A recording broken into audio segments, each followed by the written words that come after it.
Dans cet épisode du balado compte complet. Là, je vais me faire l'avocat du diable. Marc, faut que Springer, tu le relances. Il faut qu'il joue à un moment donné. Puis ce système-là, Marc, de décider, entre guillemets, à l'avance. Regarde les Twins du Minnesota. Édouard Julien, il a beau avoir 2 matchs.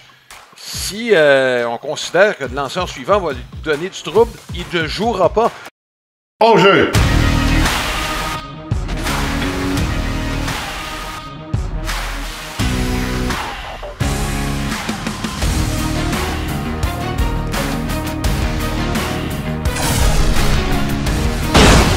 Deuxième prise!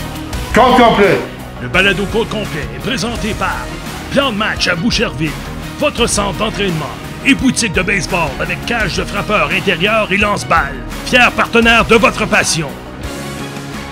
Voici vos animateurs, Alain Usereau et Mark Griffin. Bienvenue à Compte complet, encore une fois, Alain Usereau, en compagnie de Mark Griffin. On va parler un peu de l'actualité dans le monde du baseball. Ce qui a retenu l'attention, Marc, c'est l'entrée en scène de Paul Skeens. Une entrée qu'on prévoyait, la date n'était pas fixée. Les Pirates sont pas fous, Marc. On va profiter amplement de son nom. Et mercredi, on avait annoncé qu'il était pour lancer samedi. On a profité évidemment du fait qu'on jouait à domicile. Donc, 3 jours pour vendre des billets. C'est un succès. Et on l'avait vu au camp d'entraînement, Marc. Déjà, moi, j'avais vu qu'il y avait un peu de Garrett Cole dans le nez. J'ai pas été déçu par ce que j'ai vu. Écoute, tu sais que sa réputation, évidemment, c'est tout en puissance. Il y a eu 17 lancés qui ont été chronométrés au-dessus de 100 000 à l'heure sur ses tirs. Il a un physique imposant. Il est arrivé avec cette réputation. Il n'a effectivement pas déçu. Moi, j'ai trouvé ça fascinant. J'ai bien aimé la réaction de la foule aussi. Puis, tu sais, ça reste que même si les attentes sont élevées, même s'il y a un physique d'un gars de 28-30 ans, même s'il lance à 100 000 à l'heure, ça reste une première dans le baseball majeur. Puis, il faut passer au travers. Et avec tout ce qui entourait ce premier départ, moi, j'ai trouvé qu'il s'était très bien comporté. Ça me faisait penser un peu à Steven Strasburg. Rappelle-toi Strasburg, lorsqu'on avait repêché avec les Nationals, à quel point, il était attendu. Me fait penser un petit peu à ça. Puis, comme tu l'as dit, moi aussi, j'ai apprécié ce que j'ai vu. Alors, il y a plein de bonnes choses qui s'en viennent. Ça me fait toujours peur lorsque je vois un jeune lanceur arriver puis de lancer avec autant de force. Parce que tu comprends que maintenant, on associe pour les lanceurs force et opération de type Tommy John. Je ne dis pas qu'il va y avoir une opération demain matin, mais tu comprends, ça nous passe maintenant par la tête de voir un gars de 17 lancés au-dessus de 100 000 à l'heure comme partant. Tu sais, c'est ça. Évidemment, il ne faut pas vivre dans l'inquiétude, il faut vivre dans le moment présent, puis c'est correct, mais je l'avoue que ça m'a passé par l'esprit. Écoute, c'est inévitable, je pense. Quiconque suit le baseball là, se rend bien compte. Là, il a pondu un texte qui a été publié sur RDS là, relativement à la puissance. Là. Tu parles d'autre chose, mais les blessures au coude, il y a une corrélation nette. Et moi, je peux dire qu'il y a déjà un médecin à qui j'avais demandé, j'avais posé la question. Et ça fait 10 ans de ça, Marc, et les vitesses ont augmenté depuis. Même il y a 10 ans, il me disait on est presque atteint à la limite. Et là, on a l'impression là, on va s'arrêter quand? Et là, on parle de Paul Skeens. Il faut se rappeler qu'il y a 1 an, il jouait dans les universités américaines avec LSU, Louisiana State University. Et avec l'ancien instructeur des lanceurs des Twins du Minnesota qu'on ne voulait pas payer à sa juste valeur. Moi, je trouve encore qu'il y a des choses dans le cas du baseball majeur, Marc, qui reste à travailler. Je pense qu'on devrait payer un peu mieux nos formateurs au niveau majeur. Mais ça, je pense que c'est un problème de société. Toujours est-il que Skeens, il y a 1 an à peine, était dans les universités. Et moi, je fais un petit détour, là, parce qu'on va parler aussi des jeunes lanceurs tantôt, Marc. Mais c'est juste que ça donne des idées et des munitions, Marc, aux équipes qui veulent éliminer des équipes, des clubs écoles dans le baseball mineur. C'est ça que je trouve dommage, parce que visiblement, on fait un bon travail dans les rangs universitaires. Écoute, on fait un bon travail, oui et non. On fait un bon travail parce que les athlètes sont mieux préparés, c'est sûr qu'ils sont meilleurs. Tu sais, on ne se cachera pas, là. Le baseball, le calibre de jeu a beaucoup augmenté. Évidemment, les grandes vedettes de l'époque, et seraient encore les grandes vedettes aujourd'hui, c'est juste que les 9 joueurs sur le terrain aujourd'hui sont de très bons athlètes. Mais où je fais un petit peu le bémol là-dessus, c'est que, puis tu t'as parlé de mon texte sur le site web de RDS, c'est ça, c'est qu'on prépare bien la puissance, on va faire en sorte que le lanceur lance le plus fort qu'il peut, tout en contrôlant évidemment la situation. Le frappeur est un peu la même chose, mais il y a un prix à payer pour ça. Et le prix à payer pour ça, parfois, c'est que les joueurs ont moins de connaissances de jeu, puis ça m'agace. Mais tu sais, Alain, ça fait assez longtemps que je travaille avec toi, puis tu me le fais comprendre. Il y a des cycles au baseball. Et il y a des cycles, rappelle-toi, lorsque Babe Ruth est arrivé, soudainement, la puissance est devenue à la mode. Puis après ça, on a vu la vitesse qui est revenue. Puis après ça, la puissance qui a refait un retour. Puis après ça... Donc là, on est pris un peu dans une ère où la puissance fait foi de tout. Alors, un gars comme Skeens, ben c'est sûr que ça attire, puis c'est le fun, puis c'est spectaculaire. Puis, tu sais, tu le sais, Alain, on va toujours prendre un lanceur qui lance fort, mais qui lance aussi avec précision, qu'un gars qui lance uniquement avec précision, même s'il n'y a pas une bonne balle rapide. Donc, c'est sûr que la puissance va toujours être favorisée à ce niveau-là. Et tu as raison de mentionner qu'effectivement, les programmes universitaires sont... on est mieux préparés. Ce qui fait que le jeune n'est pas obligé de traîner des 2-3 ans. Tu sais, Paul Skeens, là, il y a 20 ans de ça, là, aurait fait 2 ans dans les ligues mineures. C'est comme, peu importe, tu vas faire tes 2 ans.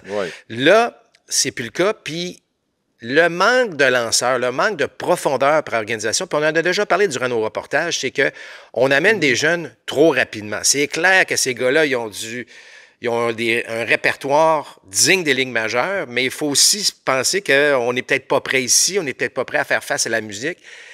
Mais là, on a comme plus le choix chez les organisations. On voit beaucoup de bons jeunes monter, mais parfois peut-être un peu trop tôt. Ben écoute, Marc, Skeens n'a pas été le seul jeune lanceur cette semaine à faire ses débuts. Je pense à Robert Gasser des Brewers de Milwaukee, Christian Scott des Mets de New York. Dans les deux cas, on a créé une très favorable impression. Écoute, Gasser a gagné son premier match, pas de but sur balle, 2 coups sûrs en 6 manches. Scott a été très bon dans ses 2 départs. Au manque de profondeur, c'est ce qui nous semble, en tout cas, c'est ce qui apparaît, je trouve, en surface. Sauf que quand on creuse, Marc, ce matin, le MPP est à 6,98 à l'ensemble du baseball majeur. Les données qu'on a, c'est le lanceur qui a la balle dans les mains. C'est lui qui contrôle ce qu'il peut faire. Puis, on a de plus en plus de données. Puis, je suis en train de me dire, ben, ces données-là, présentement, c'est en train de favoriser les lanceurs grandement, nonobstant toute la puissance qu'on peut déployer. Tu sais, l'expression « the name of the game is pitching » tient toujours, Alain. Ça tient toujours. Puis, lorsqu'on a des bons bras, c'est sûr que ça fait toute la différence. Tu l'as dit, c'est le seul sport où lorsque tu es en attaque, tu n'es pas en possession de la balle. La balle appartient à un joueur de défense, c'est le lanceur qui essaie de te retirer. Alors, des belles histoires. Dans le cas de Gasser, tu as parlé qu'il n'a pas accordé de but sur balle. C'est un gars qui a toujours eu un contrôle impeccable partout où il est passé. Les Brewers ont cru en lui assez rapidement lorsqu'on a fait son acquisition. On l'a monté rapidement, même si parfois les chiffres ne suivaient pas. On avait vu quelque chose, on était donc agressif avec lui, puis il a très bien répondu peut-être à cette pression qu'on voulait lui mettre, voir comment il allait se comporter au niveau 3A, entre autres choses. Et bravo, vraiment, moi j'ai été bien impressionné. Donc, encore une fois, c'est pas un lanceur de puissance, là, parce que si on considère, mais c'est un lanceur gaucher qui lance avec précision. Alors ça aussi, c'est une grande valeur. En étant gaucher, en ayant de la précision et en ayant cette fameuse glissante pour achever les frappeurs gauchers, entre autres choses. Belle trouvaille du côté des Brewers. Lui, il a fait partie d'une transaction. Alain, corrige-moi si je me trompe. Mais lui, il a fait partie de la transaction qui avait... ben oui, c'est Josh Hader avec les Padres, exactement. Alors ça, c'est intéressant parce que vous savez, lorsqu'on fait des transactions de la sorte, c'est pas le gros nom de la transaction, mais soudainement, il y a un retour, le fun là, pour un relevant comme Josh Hader. Oui, ben Hader lui-même avait fait partie d'une telle transaction des Astros de Houston jusqu'aux Brewers de Milwaukee. Marc Carlos Gomez qui était dans cette transaction-là et quelques autres. Josh Hader n'avait pas encore joué dans le baseball majeur. Donc, et Gasser, c'est un choix de 2e ronde. Dans le cas de Christian Scott, Marc, il va finir par gagner un match, même s'il a très bien lancé dans ses 2 départs. Faut juste que les Mets frappent un petit peu plus. Mais lui, tu sais, on parle d'histoire. Christian Scott, ce qui est intéressant dans son cas, si tu regardes, Alain, son profil universitaire, il n'agit que comme releveur. Alors, tu sais, ça veut pas dire que si tu agis comme releveur constamment, que tu sois jeune ou un peu moins jeune, que tu finiras pas comme lanceur partant. Alors, encore quelqu'un qui avait une belle vision, qui a dit, écoute, moi, j'aime ce que je vois de ce gars-là. Tu sais, t'en parles souvent, Alain, dans nos reportages aussi à RDS, lorsqu'il y a un lanceur, Seth Lugo me vient en tête, alors qu'il était souvent, releveur, puis tu disais, mais semble que comme partant, dans le cas de Scott, ça a été une belle vision de l'organisation des Mets. Et là, on a des résultats intéressants à ce niveau-là. Lui est un lanceur un petit peu plus de puissance, mais encore une fois, souvent, c'est un peu l'inverse. Hein? T'es partant, puis ça marche pas, on t'emmène releveur. Lui, il est releveur constamment. Lui qui a été à l'université en Floride.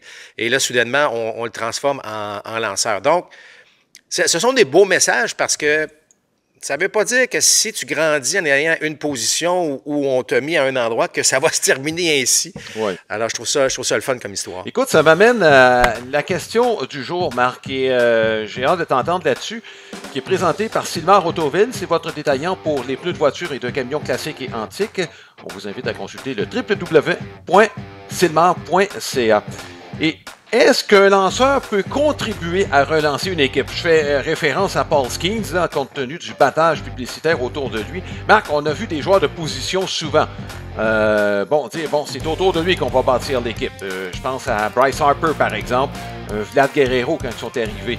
Et j'aimerais ajouter Mike Trout, Marc, mais Mike Trout n'est pas arrivé avec ce battage-là. Quand tu es arrivé dans le baseball majeur, même à ça, Marc, c'est Bryce Harper qui avait toute la publicité.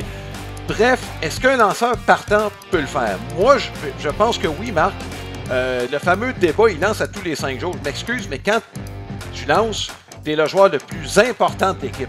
Donc, le pourcentage de ta contribution est beaucoup plus élevé quand tu lances qu'un autre joueur. Alors que quand tu es un joueur de position, tu es un 9e, peut-être un petit peu plus si tu feras premier, deuxième. Là. Mais bref, je veux t'entendre là-dessus. Est-ce qu'un lanceur partant peut être le centre d'une équipe? Écoute, je sais que le baseball est un sport d'équipe très individuel.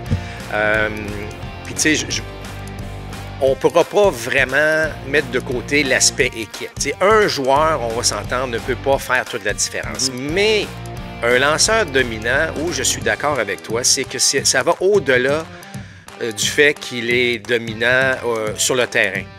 Tu sais, en fait, là, c'est ce qu'il amène dans l'équipe, l'énergie qu'il apporte à l'équipe, la confiance que soudainement tout le monde a autour. Tu comprends? Ça, c'est des aspects qui se calculent mal, mais qui sont vrais. Tu sais, je veux dire, si tu arrives, tu sais qu'à tous les 5 jours, tu vas gagner, tu as une bonne chance de gagner, bien, ça déteint sur tout le monde. Alors, je suis porté à dire oui, moi. Même si, tu sais, il y a eu des personnels de lanceurs extraordinaires, ça prend un minimum à l'attaque, combien de fois qu'on le mentionne, mais je suis porté à croire qu'il y a d'autres aspects uniquement que ses prestations monticules. Comme j'ai mentionné, l'énergie qu'il amène, la réputation qu'il amène, tout ce qui fait de bien va déteindre sur le reste de l'équipe. Puis ça, c'est un aspect qui est vraiment important. Oui, en tout cas. Écoutez, on vous invite à vous prononcer sur notre question. Est-ce qu'un lanceur partant peut relancer une équipe? Vos commentaires peuvent être envoyés sur notre page Facebook, facebook.com/compte complet balado, ou encore sur notre site internet, comptecomplet.com. Alain, je rappelle à nos auditeurs, évidemment, que notre partenaire principal, Plan de Match, on les remercie tout d'abord. J'y suis d'ailleurs actuellement à Plan de Match, boutique de baseball, cage de frappeurs. Vous avez besoin d'équipement, c'est ici que ça se passe. Boutique planmatch.com. Vous pouvez d'ailleurs aller sur le magasin en ligne. Donc, allez voir et si vous voulez, vous pouvez même vous procurer la casquette de compte complet. Je vous rappelle aussi pour nous écouter, facilement nous rejoindre, en fait, pour nous écouter ou nous regarder, eh bien, c'est notre site internet www.comptecomplet.com. Marc, on va s'arrêter un petit peu sur ce qui s'est passé avec les Blue Jays de Toronto. Je regardais ça. Marc, ça fait une dizaine de jours où on n'a pas été capable d'aligner 2 victoires de suite chez les Blue Jays. Malgré tout, en fin de semaine, il j'ai quand même relevé certains points positifs. Dernièrement, Guerrero semble se réveiller. Et la tenue de Manoah.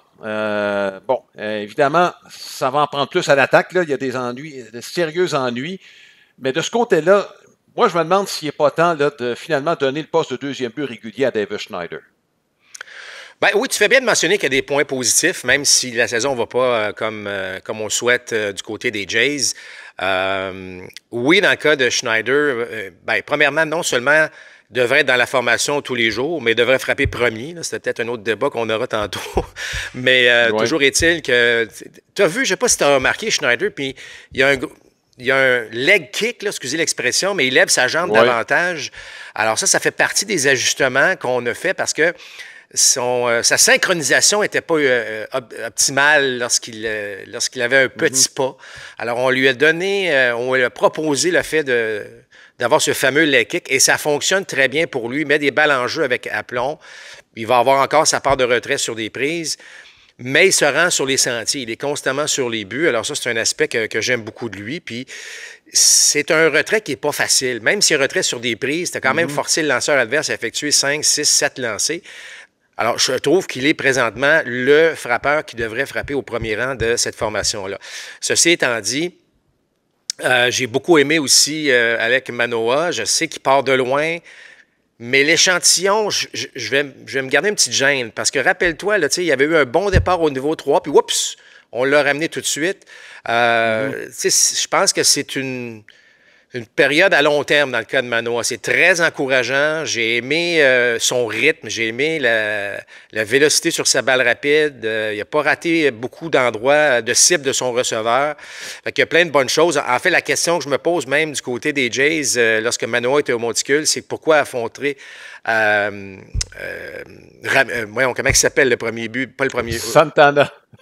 Comment?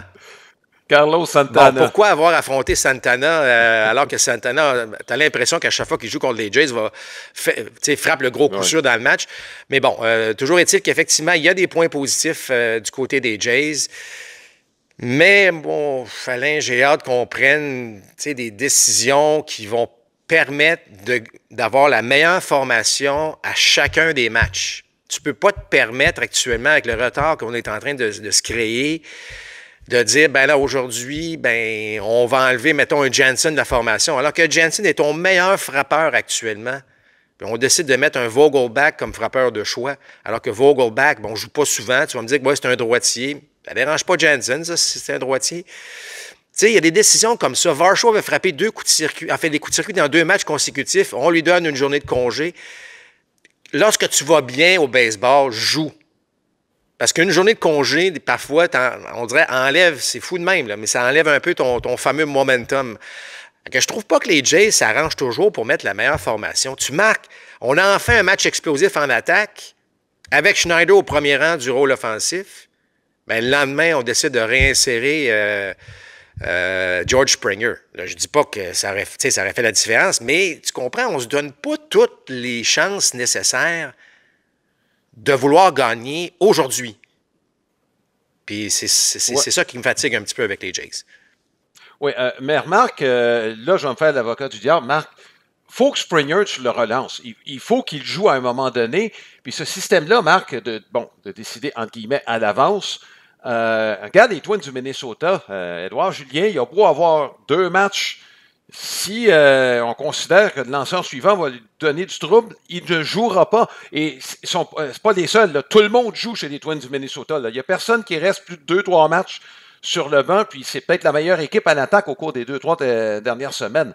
Puis le système d'alternance gaucher-droitier, c'est pas d'hier qui est utilisé. Earl Weaver à Baltimore l'utilisait amplement. Et écoute, ça fait 100 ans là, que plusieurs équipes l'utilisent. Donc, les Blue Jays ne sont pas différents de ce qui se fait habituellement. C'est juste qu'on a peut-être des chiffres pour appuyer les décisions qu'on prend chez les Blue Jays de Toronto.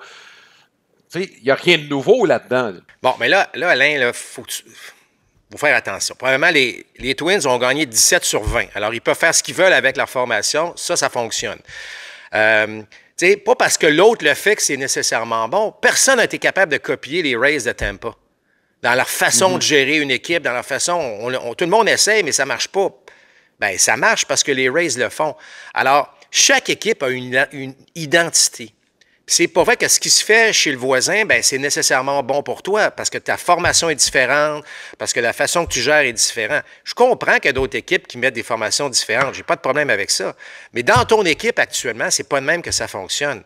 Puis je dis pas de pas mettre Springer. Je dis de ne pas le mettre au premier rang du rôle offensif. Moi, je pense que relancer Springer, ça serait de le mettre un petit peu plus bas dans le rôle offensif, lui enlever cette pression de toujours être... de se rendre sur les buts, même si c'est un vétéran, mais là, un petit peu plus bas, peut-être que ça va générer quelque chose. Pourquoi qu'on s'obstine à mettre ce gars-là au premier rang du rôle offensif? C'est ça que je ne comprends pas. Donc, j'aimerais ça tu gères l'équipe que tu as actuellement. Alors, ce que font les autres, tant mieux si ça fonctionne ou tant pis si ça ne fonctionne pas. Mais je pense qu'avec les Jays, ça prend une meilleure stabilité à ce niveau-là. Puis surtout que tu as besoin de points, tu en arraches en attaque, tu n'es pas capable de supporter tes lanceurs. Arrange-toi pour avoir la meilleure formation aujourd'hui. Puis aujourd'hui, il faut que tu calcules que depuis 3, 4, 5 jours, ton meilleur frappeur, c'est Jansen. Frappe la balle d'aplomb à chaque fois, aime ci, aime ça. Garde-le dans ta formation pour l'instant. Aide-toi à gagner aujourd'hui. Puis peut-être qu'avec une victoire ou 2 ou 3, tu as parlé qu'on n'a pas réussi à gagner 2 matchs de suite. Bien là, après ça, tu vas pouvoir stabiliser un petit peu plus ta formation. Mais tu sais, c'est ça. Je trouve qu'on est encore avec le livre. Ben oui, Jansen va bien, mais statistiquement, on est mieux de mettre Vogelbach comme frappeur de choix. Ça va être l'éternel débat entre moi et toi, Alain, là-dessus, parce que je trouve que on ne se donne pas toutes les chances de gagner. Puis, dans le baseball moderne, ta victoire ou ta défaite en avril est aussi importante au mois de septembre. Puis je trouve que là, on laisse filer parfois des situations qu'on pourrait au moins se sortir la tête de l'eau à ce moment-là. Oui, dans le cas de Springer, Marc, tu as un point quand même. Je pense compte tenu, entre guillemets, du salaire qu'on lui donne, je sais qu'on ne devrait pas parler comme ça, mais quand même, on lui donne un salaire qui fait en sorte qu'il a des responsabilités sur les épaules. C'est encore un bon athlète, mais... mais Alain, je ne suis pas en train de dire qu'il faut le mettre au 7e rang pour le reste de l'année. Je suis en train de dire... Non, et je le comprends, ça. Je le comprends. Mais là, au 7e rang, puis là, à un moment donné, sais-tu quoi? Tu as repris tes esprits, ça va bien. Schneider, va voir, ça part dans la nuit, on ne sait pas, peu importe, mais au moins, relance un peu. Ce qu'on avait fait avec Varsho en début de saison, c'est un peu ça. Donc, moi, les gens, ils m'écrivaient, ils me disaient, est-ce qu'il y a une clause dans son contrat qui indique qu'il doit frapper premier? Imagine-toi, les gens se questionnent à ce point-là, à savoir pourquoi qu'on s'obstine à l'insérer au premier rang du rôle, alors que d'aucune manière, ça peut être dans une clause. Moi, personnellement, Marc, j'ai jamais pensé que c'était un premier frappeur, même quand il était avec les Astros de Houston. Je pense qu'Altuve avait ce profil beaucoup mieux que George Springer, mais bon, les Astros avaient tellement de profondeur. Marc, tu aurais pu mettre n'importe qui premier, même dans leurs premières années, tu aurais mis Evan Gattis comme premier frappeur, puis ça aurait fonctionné quand même. Donc, mais les Blue Jays n'ont effectivement pas cette profondeur, et le point que j'amenais, c'est que oui, Davis Schneider, c'était peut-être pas le plan initial, mais présentement, c'est lui qui mène l'équipe pour ton MPP. Mets-le au deuxième but, là où il est le plus à l'aise. Moi, je le sens exposé au champ gauche. Il fait son gros possible, Marc, mais je trouve que c'est une aventure à chaque fois que la balle est frappée de ce côté. Puis, dites-vous, là, les Jays, c'est pas la première fois là, qu'on met un joueur à une position un joueur à hors position, parce que moi, là, si tu m'avais demandé, Alain, j'atteins le baseball majeur là, comme voltigeur, et tu me dis demain matin d'aller jouer au deuxième but parce qu'on est mal pris, ou vice-versa. Écoute, c'est pas facile. C'est pas facile de jouer au champ extérieur. Puis le voltigeur de gauche, selon moi, la position la plus difficile en plus. Fait que c'est de mettre beaucoup de pression alors que tu essaies de t'établir en plus dans le baseball majeur. C'est pas l'idéal. Mais pour l'équipe, on va le faire. Puis il n'y a pas un joueur qui va dire non à ça. Mais ça va occasionner parfois des ennuis ou des problèmes, comme on en a vu là, des choses. Malgré des beaux catchs de Schneider, tu vois que c'est pas sa position naturelle. Ouais. Et c'est sûr que lorsque tu te retrouves avec un Varsho et un Kiermaier, c'est une des bonnes défenses avec Springer au champ droit. D'ailleurs, s'il y a un autre aspect positif qu'on a souligné rapidement du côté des Blue Jays, là, je sais qu'ils ont commis 2 erreurs hier. En fait, c'est Clement, là.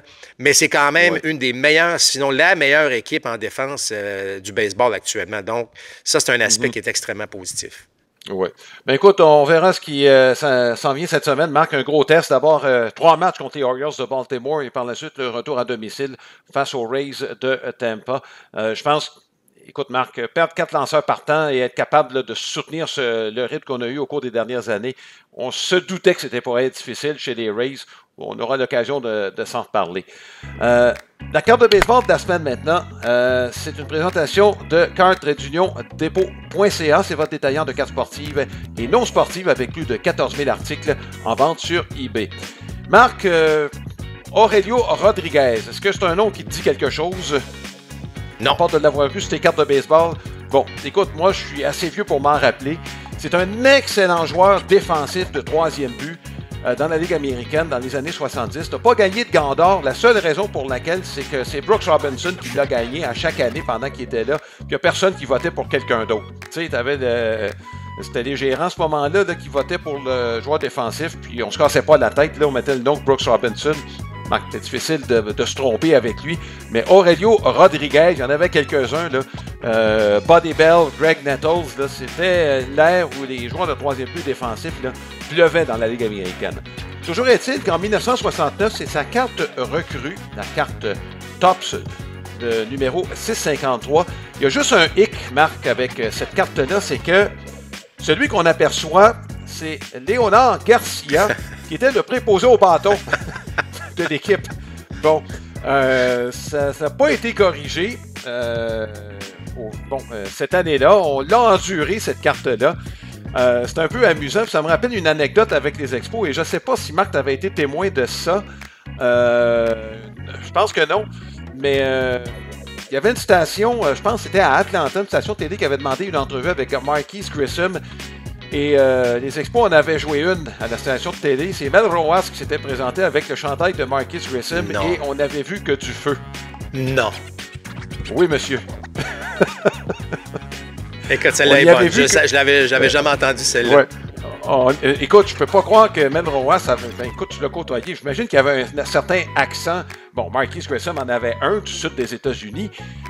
Mais Mel Rojas, à ce que je sache, son anglais n'était pas si bon que ça, Marc. Je ne sais pas si on avait mélangé les deux accents, mais toujours est-il qu'on s'était bien bidonné. Puis, écoute, on ne l'avait pas dit, donc on avait passé l'entrevue, j'imagine, avec Mel Rojas.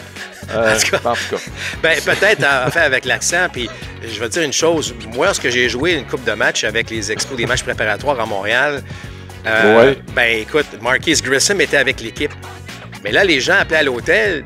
Puis c'est des gens de la Georgie puis du sud de la Georgie qui appelaient, parce que qui appelaient pour parler à Marquise Grissom. À l'époque, il n'y avait pas de cellulaire, fait qu'on appelait à l'hôtel. Mais là, les gens appelaient avec un accent, puis se disaient, est-ce que, en anglais, est-ce que je peux avoir la chambre de Marcus Griffin? Fait que là, alors, je recevais finalement, tout le monde voyait, mais tu sais, GRI FFIN est avant GRI SS. Alors, les gens entendaient Marquis Griffin. Alors, c'est moi qui recevais tous les appels ou les messages de Marquise Grissom. Alors, lorsque j'arrivais dans l'autobus pour se présenter, aller vers le stade, je disais à Marquise, ben, rappelle ta soeur, rappelle ton frère, parce que je recevais les messages à l'hôtel de Marquise Grissom. Oui, c'est pas Mel Rojas qu'on appelle à ce moment-là. Bon, voilà. Au retour, dans quelques instants, on va vous parler de la tenue des Québécois au cours de la dernière semaine. Ça a été plutôt bien. C'est maintenant le moment de notre segment Baseball Québec. En fait, aujourd'hui, on vous parle du début de saison et des Capitales de Québec et des Aigles de Trois-Rivières. En fait, les Capitales et comme les Aigles commencent à l'étranger dans la Ligue Frontier. Les Capitales de Québec, donc, qui ont amorcé leur saison, sont une victoire, 2 défaites. Il ne faut pas paniquer, évidemment. Rappelez-vous, l'année dernière, ça a été un début de saison un peu plus difficile. Le premier match à domicile sera le 21 mai au stade Canac à Québec. Alors, je sais que Michel Laplante, le président, avait déjà parlé disant on n'a pas vendu tous les billets de saison parce qu'on voulait garder des billets pour les spectateurs le jour même du match. Alors, allez-y. Préparez-vous. Le premier séjour, donc, du 21 mai au 30. Alors, plusieurs matchs qui seront présentés à Québec. Du côté des Aigles, je l'ai mentionné, on a commencé aussi à l'étranger. Par contre, le match d'ouverture à Trois-Rivières sera le 17 mai. Alors, même chose pour les gens de Trois-Rivières. Vous pouvez acheter vos billets dès maintenant. Donc, du 17, en fait, c'est un séjour de 6 matchs du 17 au 23 mai pour les Aigles de Trois-Rivières. Du côté de Baseball Québec, je vous rappelle le fameux moitié-moitié. Allez sur le site de Baseball Québec ou labaldor.com. Ben là, le montant est rendu à 3600. Donc, on a augmenté là, considérablement depuis la semaine dernière. C'est un moitié-moitié qui va durer toute la saison. Donc, vous allez sur le site, vous pouvez acheter vos billets. C'est assez simple d'y trouver. C'est un billet pour 2 $, 5 billets pour 5 $, 15 billets pour 10 $ et ainsi de suite. Et ça aide évidemment à la cause du baseball amateur au Québec. On espère cette année qu'il y aura plus de 40 000 jeunes sur les terrains de baseball au Québec. Là-dessus, ce qui est le fun, Alain, c'est que le baseball féminin prend beaucoup de place. Et 40 000, là, c'est qu'on atteint les chiffres, presque les chiffres du début des années 80, alors que le baseball était extrêmement populaire. Alors, ça va très bien à la Fédération de baseball du Québec. Oui, il y avait du rattrapage à faire. Il y avait un creux de vague après le départ des expos. Et félicitations là, à toute la bande de Baseball Québec là, pour ce fabuleux travail. Écoute, on va en profiter pour parler des Québécois, Marc, qui ont connu une très, très belle semaine. Écoute, que ce soit Édouard Julien avec les Twins, que ce soit Abraham Taureau, que ce soit Otto Lopez, puis j'ajouterais même Charles Leblanc avec l'organisation des Angels. Ben, écoute, oui, il y a beaucoup de choses à dire. Si on commence par Édouard Julien, ce qui est intéressant avec Édouard Julien, ce sont les commentaires qu'on entend du gérant constamment des Twins, de ses coéquipiers. Tu vois qu'Édouard, tu sais, les gens disent, ouais, il frappait 205. C'est un très bon début de saison qu'il a, malgré cette moyenne au bâton. C'est un peu la preuve, en fait, que la moyenne au bâton indique pas vraiment la valeur d'Édouard Julien à travers cette équipe. Là, évidemment, il a connu deux bons matchs là, qu'il a amorcés face aux Blue Jays de Toronto. Ça a augmenté sa moyenne. Mais tu vois que le gars est un frappeur. C'est un frappeur. C'est un gars qui est peut-être un peu trop patient des fois, mais c'est un frappeur. Il est extrêmement efficace dans ce qu'il fait. C'est pour ça que moi, en début de saison, j'avais dit, je pense pas que la gang de la deuxième année va le frapper tant que ça. Là, la Ligue s'est ajustée un petit peu à lui. Les lanceurs, donc, se sont un petit peu ajustés à lui. Mais là, il est en train de démontrer qu'il est quand même capable d'être efficace, même si parfois sa moyenne n'est pas ce qu'on souhaiterait, parce qu'il se rend sur les buts, il a généré de la puissance. Puis à un moment donné, tes premiers frappeurs, puis ton équipe en gagne 17 sur 20, et je pense que tu fais quand même quelque chose de bien à ce niveau-là. Mais ce que j'aimerais ajouter, c'est son travail en défense. Et vous savez, si une chose qu'Édouard Julien fait très, très bien, peut-être mieux que les autres, c'est que c'est un travailleur acharné. Il est jamais satisfait, donc il en fait toujours un petit peu plus. On parlera plus de son gant là, bientôt. Là. Je sais que les gens là, ont parlé beaucoup en début de carrière, mais c'est pas des bouchées doubles, c'est des bouchées triples qu'il a pris pour s'améliorer à ce niveau-là. Donc, bravo à Édouard Julien, qui est un autre bel exemple. Un exemple d'un gars qui n'est pas très costaud. C'est pas un gars de 6 pieds 2, mais écoute, il génère tellement une belle puissance. Il a tellement mécaniquement là, une bonne idée de ce qu'il fait au bâton. C'est très, très beau à voir. Et dans le cas d'Abraham Taureau, Alain, c'est quand même déjà 12 matchs d'au moins 2 coups sûrs pour Abraham Taureau. Puis, tu sais, rappelle-toi, en début d'année, je disais, j'espère enfin qu'il va avoir la chance de jouer à tous les jours avec les A's d'Oakland. Puis là, juste avant le début de la saison, les A's font une couple de transactions. Puis là, oups, ils se retrouvent encore comme réserviste de luxe. Ouais. Mais là, il a vraiment saisi l'occasion qu'à chaque fois qu'il se présentait, bien, ça créait quelque chose. Il y avait quelque chose de le fun, un petit circuit là, un coup sûr pour faire gagner son équipe en fin de match. Et là, bien, lui aussi frappe au premier rang du rôle offensif des A's d'Oakland maintenant. Donc, bravo d'avoir saisi cette occasion. C'est encore fragile parce que, vous savez, le baseball, il faut que tu joues bien, puis il faut que tu joues bien constamment. Mais c'est tellement une belle occasion pour lui de démontrer qu'il est capable. Puis, force est d'admettre que les A's causent une surprise dans le baseball actuellement. On ne joue pas pour 500, mais pas loin. Donc, personne ne s'attendait à ça du côté des A's d'Oakland. Oui. Marc, Otto Lopez avec les Marlins, bon, c'est une mauvaise équipe. Il devrait y avoir des opportunités pour lui. Dans un échantillon qui commence à être intéressant, Marc, là, c'est des chiffres, des statistiques très élevés pour Lopez. Dans une équipe qui a besoin d'attaque. Tu sais, c'est pas évident là, ce qui est arrivé avec Otto Lopez, parce que, bon, il s'est retrouvé avec les Giants. Ça n'avait pas eu un mauvais camp, mais pas du tout. Mais finalement, on l'a sorti de la liste des 40 joueurs. Et bon, change encore d'organisation, se retrouve avec les Marlins. Donc, tu il y a toujours deux façons de voir ça, hein, parce que là, c'est comme une organisation qui me laisse tomber ou les Marlins viennent me chercher. Puis là, ben, j'ai donc une organisation qui me veut encore. Mais c'est quand même pas facile de le vivre. Se retrouve dans le 3A, c'est à rebâtir encore devant un nouveau personnel d'entraîneur, puis tout ça. Puis écoute, il était arrivé là en mission, là, depuis qu'il s'est joint aux Marlins. Ouais. Son rappel n'était pas surprenant là, lorsque les Marlins l'ont rappelé du 3A. Le gars est arrivé au niveau 3A, il a frappé, il a bien joué. Alors, on l'a inséré dans la formation, on l'a rappelé, tantôt comme frappeur suppléant, tantôt comme joueur régulier. Bien, il continue de frapper. Donc, moi, c'est vraiment, ça démontre beaucoup de caractère. Dans le cas d'Otto Lopez, il a joué du baseball d'hiver.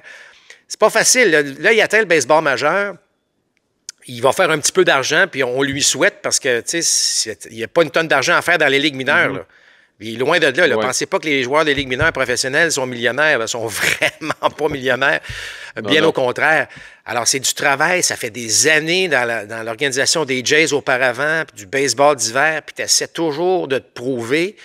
Je pense que les gens ne réalisent pas à quel point dans le baseball moderne, avec le baseball asiatique, les joueurs asiatiques qui se sont ajoutés, puis tous les joueurs latins, tu te bats contre pas mal de monde pour avoir un poste au niveau majeur. Puis là, je parle même pas des ligues mineures. Là. Puis je parle même pas du fait d'être signé dans le baseball professionnel. Imaginez le nombre de joueurs qui jouent aux États-Unis, par exemple. Là, je parle juste des États-Unis.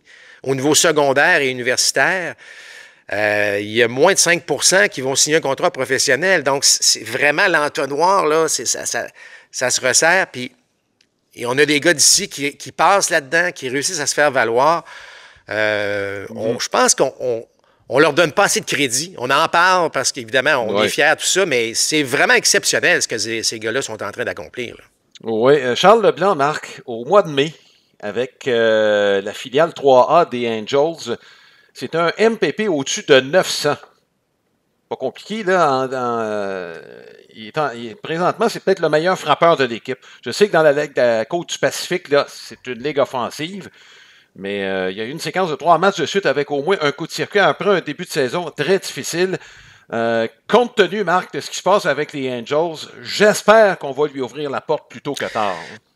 On parlait de persévérance puis de caractère. Je pense que Charles, ça décrit très bien Charles Leblanc qui continue. Puis là, avec ses récents succès, ben oui, écoute, l'objectif est toujours de jouer en haut. Là. Et surtout que Charles y a goûté avec les Marlins, puis pas juste un match. Là. Il a connu une très belle deuxième moitié de saison lorsqu'il était avec les Marlins, prouver qu'il est capable de frapper les lanceurs du baseball majeur et avec puissance. Alors là, c'est tout à refaire encore, mais là, il est en train de s'organiser pour lui aussi se faire rappeler par une équipe qui, j'espère, va lui donner une chance. Alors, encore une fois, là, c'est pas facile la situation où Charles Leblanc se retrouve à changer encore d'organisation. Mais tant que la passion est là, tant que tu as l'uniforme sur le dos, là, c'est d'y aller à fond comme ça. Puis on ne sait jamais, le rappel va peut-être arriver plus tôt que tard dans le cas de Charles Leblanc. Là. C'est pas moins bon que Louis Guillormé, là, Marc? Ben, écoute, c'est ça qui est un peu tannant des fois, tu sais. Je vivais la même chose à l'époque que je jouais. Je me disais, il me semble que je serais meilleur qu'un vétéran ici et là, mais il faut. J'entends encore aujourd'hui parfois ce genre de remarques de ta part, Marc.